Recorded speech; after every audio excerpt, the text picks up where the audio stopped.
So we're at Buena Vista today. Yesterday we were at Hermitage, so today we're at Buena Vista. And I have little Tucker with me who's calmed down. And so Charcoal this morning wanted to come with us. And you're like, oh, don't all dogs want to go to the park? Yeah, they do.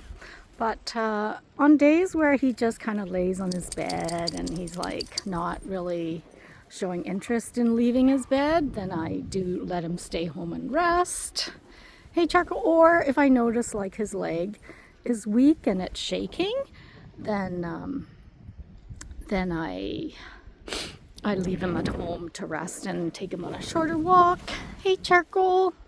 But today he was like really excited. He kind of got up and he was like wagging his tail, joining us. And so he is with us. And I'm going to do like I did yesterday again, which is walking uber slow so that, we're not straining his leg and we're not covering that much mileage.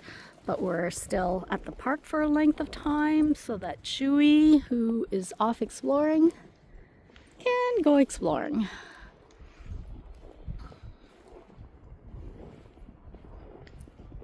Good boy, Charcoal.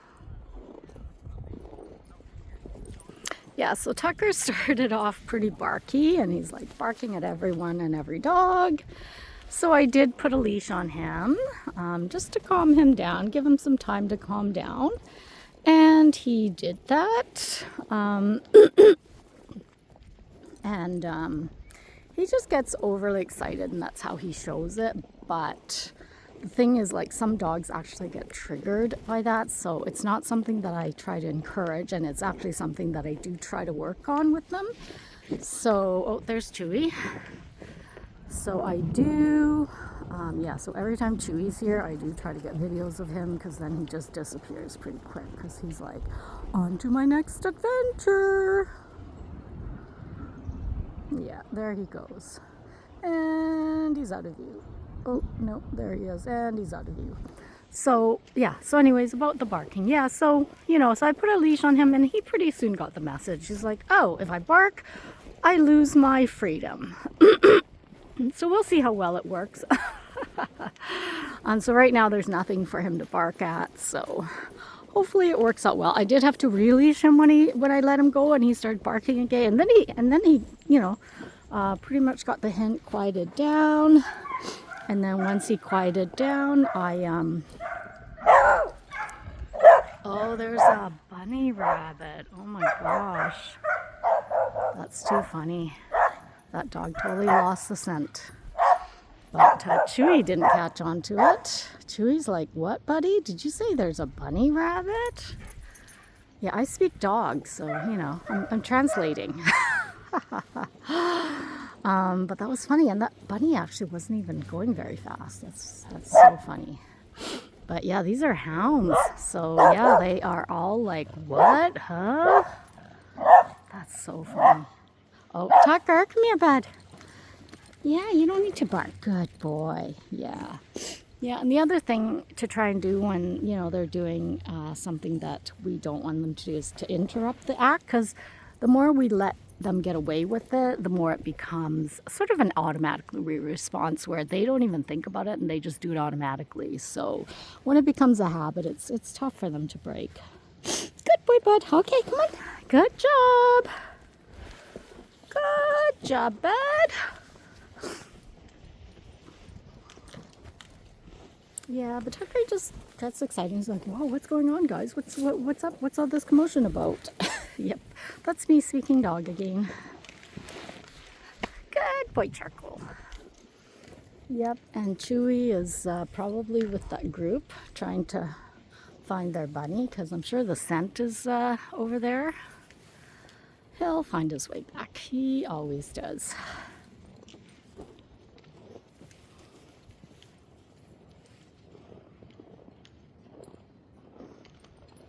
Good boy, bud. Oh, and there he is. Good boy, Chewy. And there he goes. Yeah, Chewy really makes good use of his park time. Good boy, Chewy. Yeah, Yeah, he's so happy. And you know, on the ride here, like when we the closer we get, and even along the ride, he just has this smile on his face. Like I'll catch him smiling. Like he doesn't smile the entire ride, but every now and then I'll see that smile, and it's like a little bit of an open mouth, and then it actually has a curl at the end of it, like a smile. Like, yeah. I don't know how much people observe dogs, but obviously being a dog sitter, I observe dogs quite a bit because I have an interest in their behavior.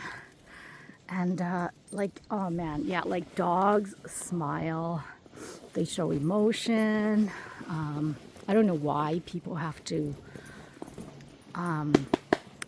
do what do you call it, like studies, you know, to see if animals have like, maybe they just need a job, maybe they just you know, need something to write up on their PhD. But all you have to do is spend some, oh, look at his leg, see how his leg is starting to shake at times, I guess at certain angles. Like right now it's fine, but yeah, so his leg obviously isn't 100%.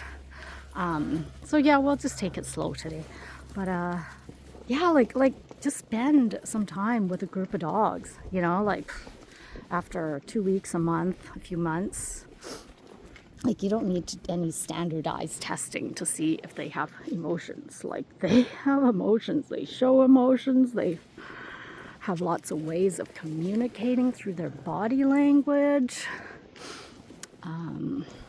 Like just because verbal language, words are our only way of communication, it doesn't mean that's how everybody else communicates, right? Like you know, different animals use different ways, like sonic waves. Dogs use, I believe, a lot of body language and scent. I think from smelling each other, they can kind of sense what each is like, and obviously, like I said, the body language as well. But yeah, anyways, I always on a tangent, but yeah, like with Chewy, he was smiling, and I have other dogs too that do that. I used to sit another dog, Poncho, and he did the same thing. He was a coonhound, a something walker coonhound, and yeah, oh man, and then you see like these folds around their mouth because they're lifting the bit up at the end, right? It's so cool to see, just to like see that happy emotion.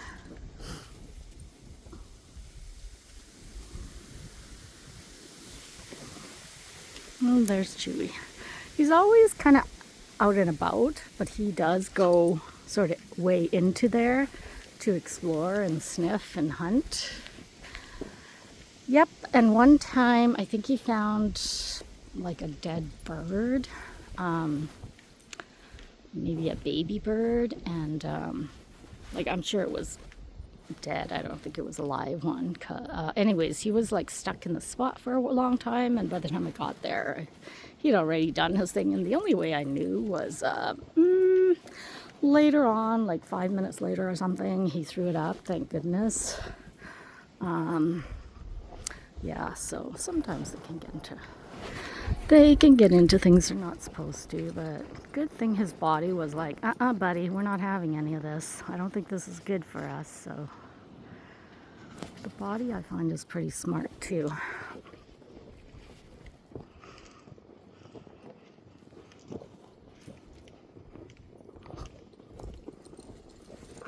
Good boy.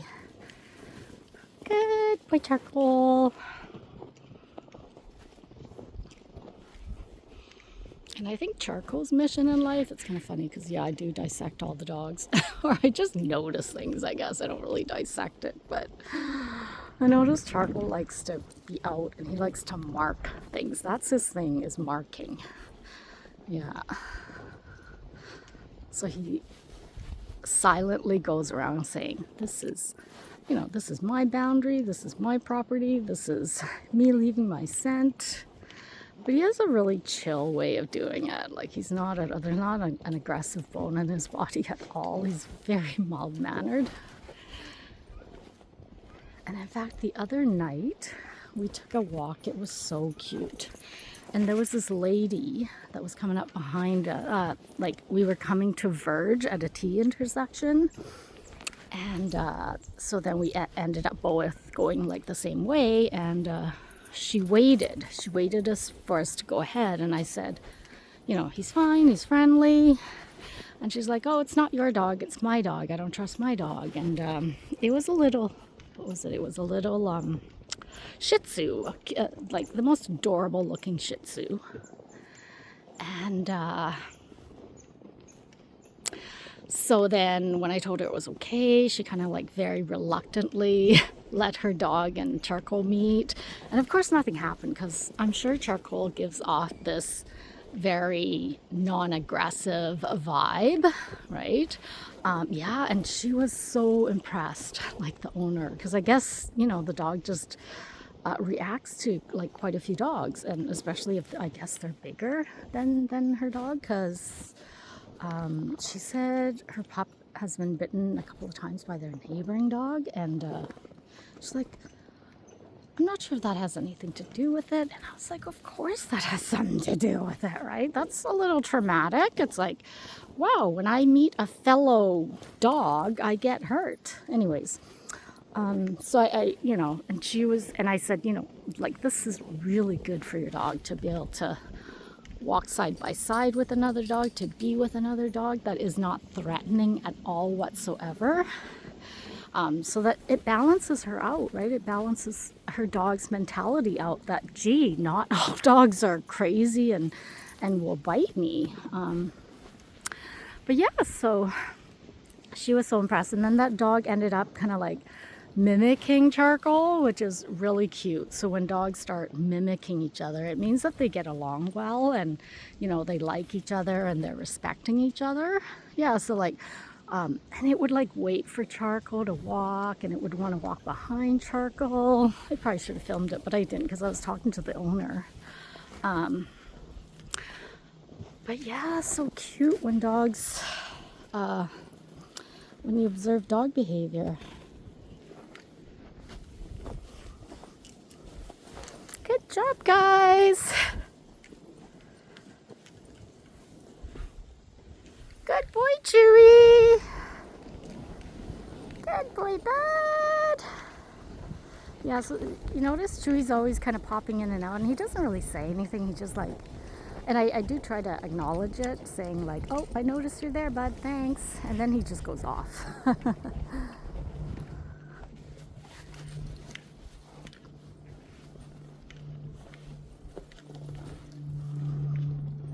Yeah, see, and Charcoal is doing pretty good pace. When he does good pace, it means he's doing good.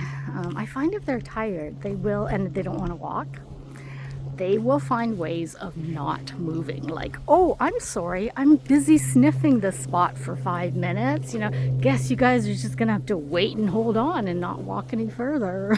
Oh, I have a few dogs that do that, namely Curl, not Curl. Curl's the hyper brother. Zach does that notoriously. It's so funny.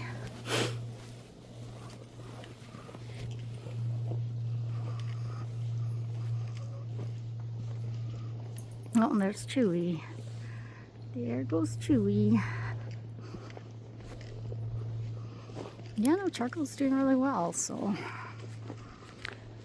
I always try to get them to come out with us, even if they can't walk or they have a hard time walking. If they are able to ride in my little dog buggy, I will take my dog buggy, because dogs love to be included. Most of them do. I mean, some of them, you know, we all need our space and our me time, and dogs do too. Because I noticed Charcoal, like, sometimes when he's in the bedroom by himself, and then I come in with like 2 or 3 or another dog or so, or 2, then he'll like get up and leave, and he's like, sorry guys, you're kind of invading my, you know, my big personal bubble. And he'll leave and he'll go into the other room and lay in the other bed, in the other dog bed. So like, we all have our, oh, it's just noticing we're going the other way. So we all have our, you know, our little personal bubble and how much alone time we need and stuff. So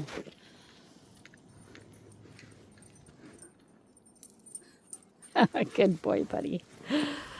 Good job, guys.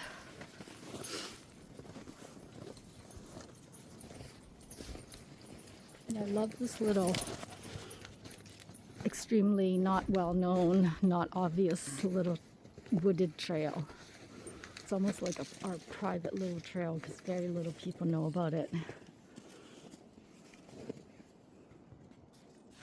Because it's an animal trail that somebody kind of just broadened up a wee tiny bit to make it a human trail.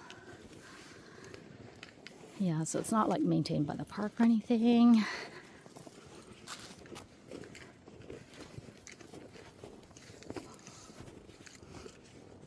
Yeah, see, and this is a slightly bigger trail, whereas ours is like, you know, a foot across, whereas this is like a couple of feet across. See, this is our tiny little trail that we go on. Good boy. Good boy, Charcoal. Good boy, buddy. And this is like the longest video ever, so I'm just gonna stop now.